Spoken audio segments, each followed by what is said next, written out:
What's up? It's your boy D Change coming at you with another Daily Dave. It's Sunday, April 19th, 2020.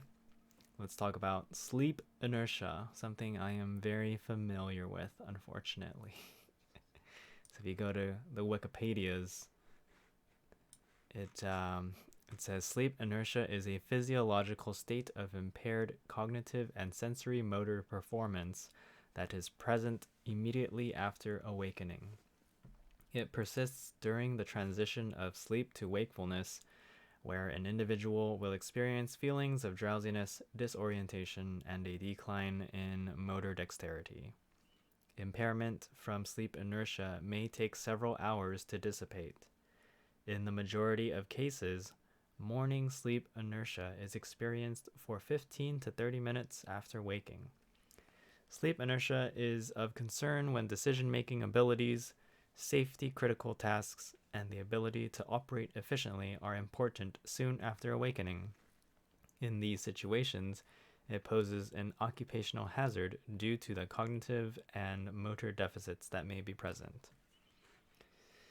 So the symptoms of sleep inertia are grogginess, impaired motor dexterity, deficits in spatial memory, and reports of heightened subjective fatigue.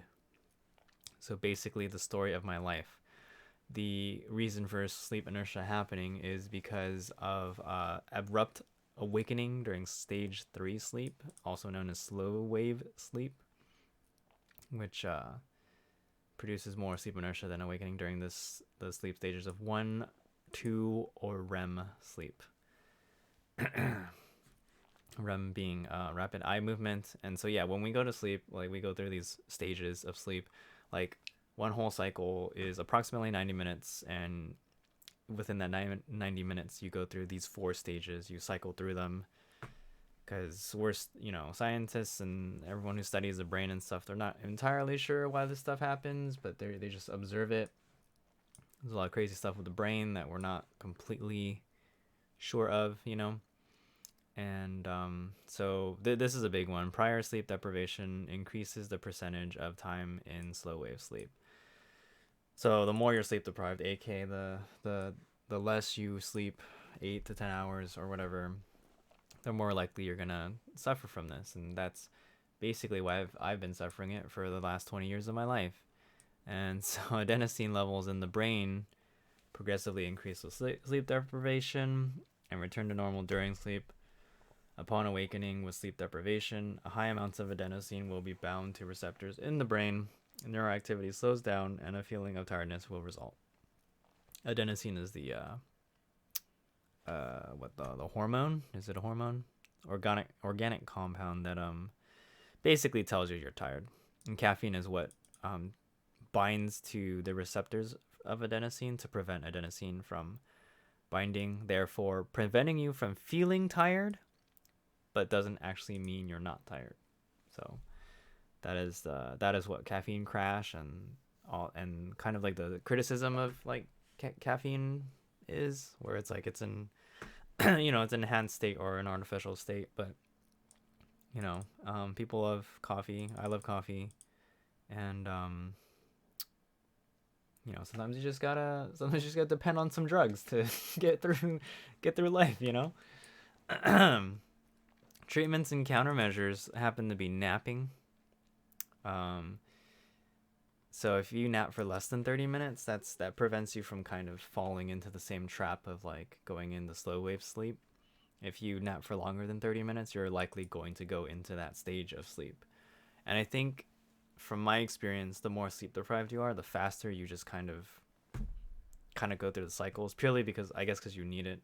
You'll go into REM really fast. I know that. I know when I'm sleep deprived, I have like the borderline sleep paralysis, where I'm dreaming or hallucinating or imagining things, but I feel like I'm still awake, and I can't move my body physically, and it gets pretty freaky. But don't worry, it's not like a normal thing. It's normally when the lights are on, or if it's daytime and it's not like the most conducive environment for sleep. And then yeah, I've been sleep deprived already, and I'm trying to just like catch up on Z's. It's just bad. but I know that it's supposed to help me. But for example, I took a nap earlier today, but it ended up not being a nap. It was more like from, I don't know, from like 4 or 5 p.m. till dinner time. That was straight up catching up on sleep. And I know in the beginning it was rough because I was having like mild sleep paralysis and like dreaming, and I was like, all right, I'm close. Let's just keep going, guys. And I just made myself more comfortable, and it worked out. But when I woke up, I felt terrible. And so those symptoms of like the explanation of like impaired sensory motor performance and like memory and all that, super true. I've had plenty of times where people have woken me up and like said stuff to me, and throughout the rest of the day I don't remember what they say, and then at the end of the day they're like, I told you about this, why didn't you, you know, why didn't you do anything about it? And I'm like, you didn't tell me anything. And they're like, I told you in the morning. And I'm like, man, I'm not listening to anything in the morning. And it sounds like a terrible excuse, but it's true. Like, I don't know, don't wake people up and expect them to be fully functioning, you know. um that's why it's actually really bad for this work from home situation where like I'll be like, oh, let me roll out of bed and go straight to work and get on that conference call. It's like, nah, dude, I really gotta like get up at a better time. One of the ways to relieve sleep inertia is to get proper sunlight. So if I actually like went outside and just soaked in the sun for maybe like 15 minutes, that would probably help. Because you know, as creatures of nature, we for the longest time built our circadian rhythms based on the sun. You know, sun goes down, go to bed. Sun comes up, you can wake up. It's that simple, you know. But now that we have, you know, multiple screens everywhere and in our pockets and all this stuff that can, you know, light that can keep us awake past nighttime. I mean, I'm not complaining. I love it, but just the rest of the world doesn't run on doesn't run on this like living in the night thing. So, and then other treatments or, you know, countermeasures are caffeine, of course, but that's a catch-22 because, you know, caffeine can like mess up your cycle. But I think if you use it in sparing amounts and like to a certain moderate degree, and you keep it as like a routine shaper, I think it works out really well. The problem with caffeine is the tolerance you build up to it. Therefore, you know, forcing yourself to like drink more, and then it just gets worse. But caffeine naps are like really cool at boosting your midday energy. And of course, if you just really feel super sluggish and you're not trying to like wean off a caffeine addiction, then, you know, have at it, have a cup or something, you know. You can also wean off of it by like switching to decaf and then switching to tea and stuff like that. Other interventions that could potentially minimize effects of sleep inertia are sound and temperature. This is moderate evidence that the presence of mild sounds and a sharp decrease in temperature of the extremities may independently reverse sleep inertia symptoms. Noise is thought to increase attentiveness upon awakening. A drop in temperature of the extremities may prevent heat loss, facilitating the return of core body temperature to homeostatic daytime levels. What? So it's saying like you should feel colder? Moderate evidence of the presence of mild sounds and sharp decrease in... Yeah, I guess so. Reverse sleep inertia symptoms. I guess that makes sense if you like... If it's like you wake up and you gotta go, dude. You know, like it's 5:30 a.m. and you're feeling terrible. Just go outside in the snow. It's good. It's all good, man. Terrible. But yeah, anyway, like since I had that bout of sleep inertia today, I was just like, man, it's one of those things that like I guess we don't think about a lot, but it's part of having like a healthy sleep routine. And so that's another thing I wanted to work on this year, was to really like improve my sleep routine.